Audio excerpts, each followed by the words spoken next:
Whole cities move, heal, speak, and stay cold, thanks to people most of the world never learned to name. Tonight, we restore those names. We start with a black inventor called Lewis Latimer, the draftsman and engineer who made electric light durable and teachable. And we keep going through traffic safety, refrigeration on wheels, life-saving medicine, a safer home, cleaner machines, sharper vision, smarter electronics, and the lines that made railroads think. This is not myth. This is receipts, impact, and the stubborn truth that talent outworked a world that tried to bury it.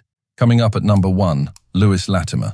The light behind the light bulb. Lewis Latimer refined carbon filaments so bulbs lasted, drew patent plates that courts trusted, and wrote the plain language manual that taught cities to wire lighting safely. Latimer grew up in Massachusetts, the son of parents who had escaped slavery, taught himself drafting at a patent firm, and turned fragile bulbs into practical infrastructure. Racism kept his name smaller than his impact, but durability and standards carried his work into every room with a switch. At number 2, Garrett Morgan. The pause that saved lives. Urban intersections were once arguments with wheels. Horses, streetcars, bicycles, and early automobiles lunged at the same space because the idea of clearing an intersection did not exist. Garrett Morgan looked at human reaction time and designed a small but humane intervention, an all-stop pause that lets one flow finish before another begins. The device was simple: stop, go, and a moment of stillness. And that moment changed the street's culture. Collisions fell because panic fell. Right-of-way became predictable instead of contested. Morgan's other major contribution grew from a different kind of danger: smoke. He watched how hot gases climb and built a hood that draws cleaner air from near the floor through a tube and protects the eyes so a rescuer can keep moving. Markets doubted him because racism makes even oxygen controversial. So Morgan proved it for strangers the way truth gets proven. He filled a tent with smoke, put the hood on, walked in, and walked out talking. He also read his audiences. When he knew bias would sabotage the room, he hired a white actor to present as the inventor while he posed as the assistant fitting the hood. Orders appeared once performance left prejudice with no cover. In 1916,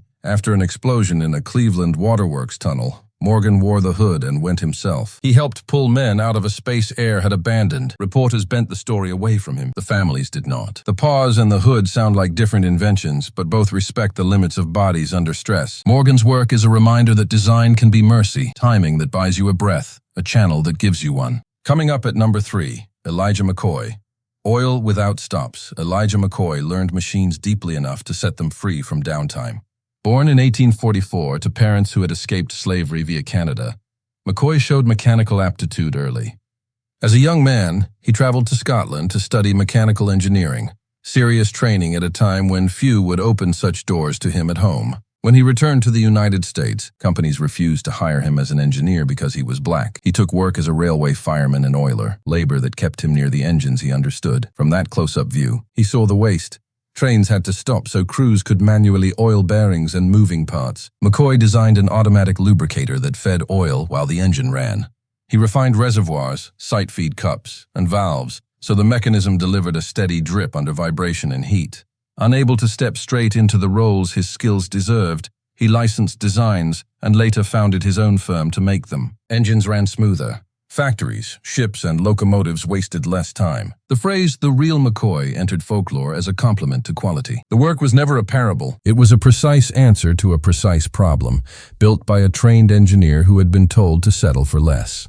Number 4, Marie Van Brittan Brown, the home security blueprint. Safety is not just a feeling. It is a system that either exists where you live or does not. Marie Van Brittan Brown lived in 1960s Queens and noticed what the city noticed last. Response times in her neighborhood lagged, and strangers at the door were not always opportunity. She designed a home security system that looks obvious today because she made it obvious then. Stacked peepholes at different heights so adults and children could see. A small camera that could look through them. A monitor inside the home to view the feed. And an alert switch that could contact help. Her invention centered the household as its own first responder. A control room in the living room. Skeptics dismissed a black woman drawing blueprints for a technology market that did not imagine her as a customer, much less a designer. Brown and her husband built, tested, and demonstrated, and piece by piece the architecture of modern home security mirrored what she had drawn. Vision before opening, evidence before trust, a fast path to alert. When people talk about smart homes now, they rarely say her name. When people feel safer because they can see who is there and call for help without opening the door, they stand inside her idea. The blueprint is the technology. Everything else is a product line. Coming up at number 5, Frederick McKinley Jones. Cold on wheels, If you have ever eaten fresh food far from where it grew or received medicine that survived a long drive in summer, you have lived inside Frederick McKinley Jones's idea. Jones built reliable mobile refrigeration for trucks and rail cars, compact and rugged enough to endure heat, vibration, and distance without quitting. Self-taught across mechanics and electronics, he had the rare habit of treating temperature as a promise, not a hope. He designed sealed units with compressors, condensers, and controls scaled for motion, and he proved them under the conditions customers actually had: dusty roads, long hauls, uneven power. Markets hesitated because they always do with new infrastructure, and because racism discounts talent until receipts pile up. The receipts piled up fast. Produce that arrived crisp instead of wilted. Vaccines and blood products that arrived viable instead of theoretical. Wartime logistics that could obey the clock instead of the weather. Jones holds a long list of patents because he kept answering the same question at different scales. How do you make cold a guarantee? In supply chains, reliability is morality. If the crate does not arrive alive, no one's promise mattered. Jones made the promise matter. Number 6, Charles Drew.